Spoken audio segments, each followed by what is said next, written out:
Monsieur Cula? Dracula? Oui. Ah! Mais qu'est-ce qui vous est arrivé? Vous êtes bien arrangé. J'ai pris un bain de soleil. Eh, faut pas faire ça, hein? Allez, installez-vous.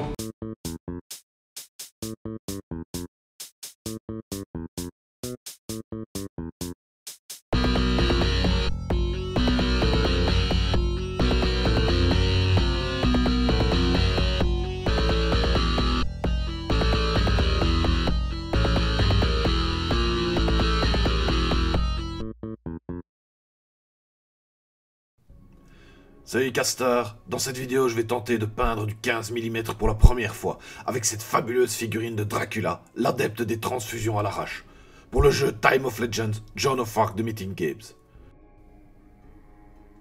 Vu l'inspiration très coppolesque de la figurine, j'ai eu envie de lui donner une vibe liée au film en question. On va voir si j'y suis arrivé, vous me direz quoi les castors? Déjà, j'ai un peu customisé le socle à l'aide de morceaux d'ardoise pour surélever la gargouille sur laquelle il se trouve. Et la sous-couche, c'est du noir. Là, on va passer une première couche de Naggaroth Night à l'aérographe au pinceau. C'est toi qui vois, mon gars. Si tu veux connaître les bases de l'aérographe parce que c'est bien pratique quand même, je te mets un lien vers mon tuto sous la vidéo. Tu remarqueras que je recouvre l'armure et les gants de notre gaillard également avec le Naggaroth Night. C'est voulu. Je veux les gants de la même couleur que la cape et le mauve est un très bon ombrage pour le doré. Et je veux faire l'armure en doré.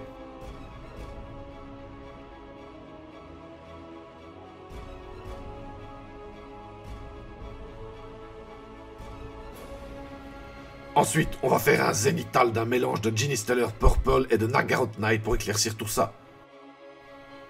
Si tu ne vois pas ce qu'est un zénithal, je te mets quelques liens sous la vidéo où des gens expliquent très bien comment ça fonctionne. Mais en gros, il s'agit d'appliquer à l'aérographe une couche de peinture plus claire en visant depuis le dessus de la figurine, ce qui permettra un éclairage rapide et naturel. Tu peux faire les éclaircissements au pinceau, bien sûr, mais ça prendra plus de temps, c'est tout. J'aimerais bien que le bas de sa cape ait l'air de tremper dans le sang. Je vais donc faire un dégradé de cornred, à l'aérographe toujours. D'abord un voile assez fin sur le haut du bas de la cape, si tu vois ce que je veux dire, puis en insistant au fur et à mesure qu'on arrive sur les extrémités.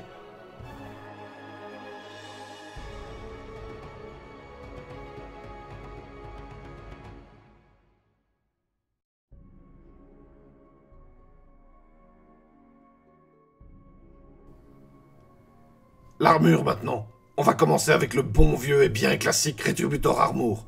Peint la majorité de la zone, mais n'hésite pas à laisser quelques zones d'ombre en Naggaroth Night.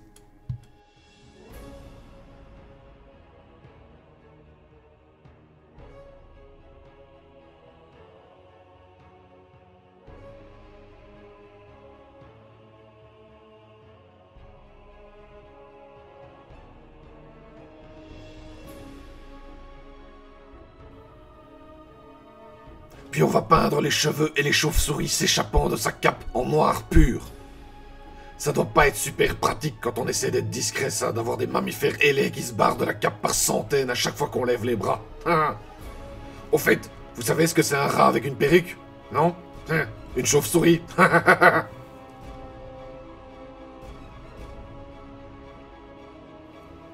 La peau maintenant. N'oublions pas que notre armée est plutôt palo. La base, c'est donc du Flayed One Flesh.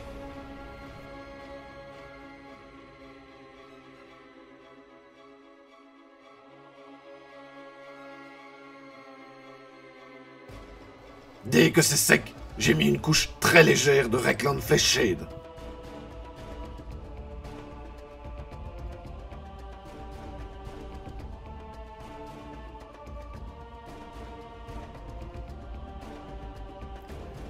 Ensuite, j'ai éclairci avec du Pallid Witch Flesh sur les zones habituelles, à savoir le front, les tempes, l'arête du nez, les pommettes et le menton.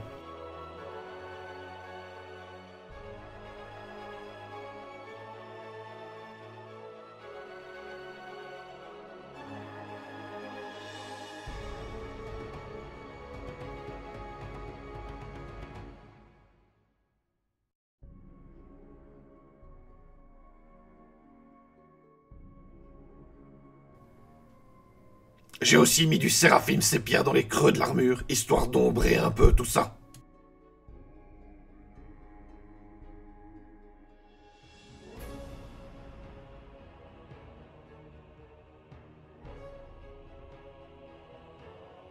On va faire quelques éclaircissements maintenant, en commençant par l'armure. J'ai surligné les arêtes de l'armure susmentionnée à l'aide d'Auric Armour Gold.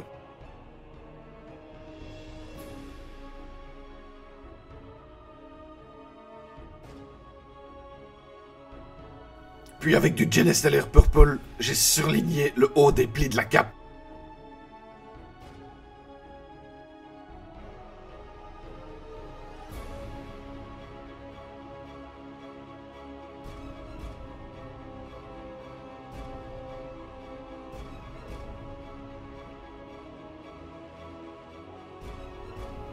Et pour la partie rouge du bas de la cape, j'ai fait la même chose, mais avec du Evilson Scarlet.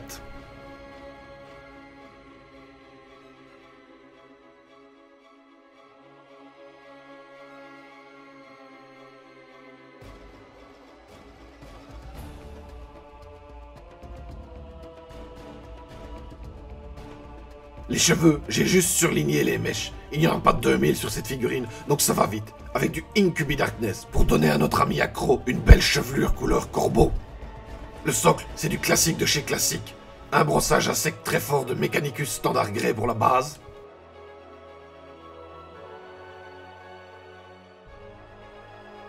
Un brossage à sec plus léger de Dodestone pour faire ressortir les arêtes. Et un brossage à sec encore plus léger de Terminatus Stone pour vraiment donner le petit peps qui fait toute la différence. Un peu de Druchy violet pour ombrer les gants. Et du Spirit Stone Red pour faire les gemmes de l'armure. C'est une peinture transparente et gélatineuse qui fait de super effets de gemmes quand on l'applique sur un fond métallique. J'ai repassé un petit coup de Corn Red à l'aéro sur le bas de la cape parce que le brossage à sec avait un peu recouvert celle-ci. Puis, j'ai appliqué assez lourdement, ma foi, du Blood for the Blood God sur les rochers et le bas de la cape pour faire les flaques de sang.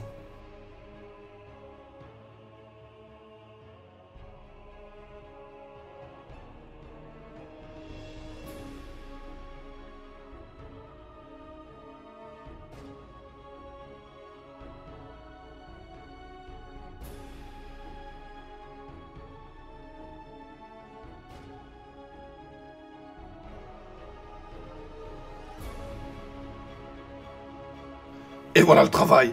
Qu'est-ce que t'en penses, mon castard? Dis-le-moi dans les commentaires si tu as des remarques ou des critiques. Moi, j'en suis assez content. Peindre du 15 mm, c'est une découverte pour moi, et c'est bien agréable parce qu'on peut parfois aller plus à l'arrache que sur des échelles plus grandes. Bah oui, ça se verra moins. Et aller à l'arrache, tu sais bien, j'aime bien. Il a juste, comme d'habitude, le visage dont je ne suis pas tout à fait satisfait. Il faudrait que je me perfectionne là-dessus. Mais bon, pour du tabletop, c'est déjà un bon niveau bien sympa. N'oublie pas que la liste des peintures se trouve sous la vidéo. Et que tu peux aider ma chaîne, soit en commandant sur Amazon, Philibert et consorts en passant par le lien ci-dessous, soit en faisant un don sur Tipeee. Je te remercie d'avance, les dons que les castards font sont importants pour que je puisse continuer à vous fournir des tutoriels. Allez, bisous les castards, à la prochaine. Ouais, monsieur Kula. Allez, que je ne vous y reprenne plus. Putain, j'ai la tête qui tourne. Pourquoi il y a un tas de sang devant la porte? Oh pardon, madame Jeanne d'Arc. Oui, je vous en prie, entrez.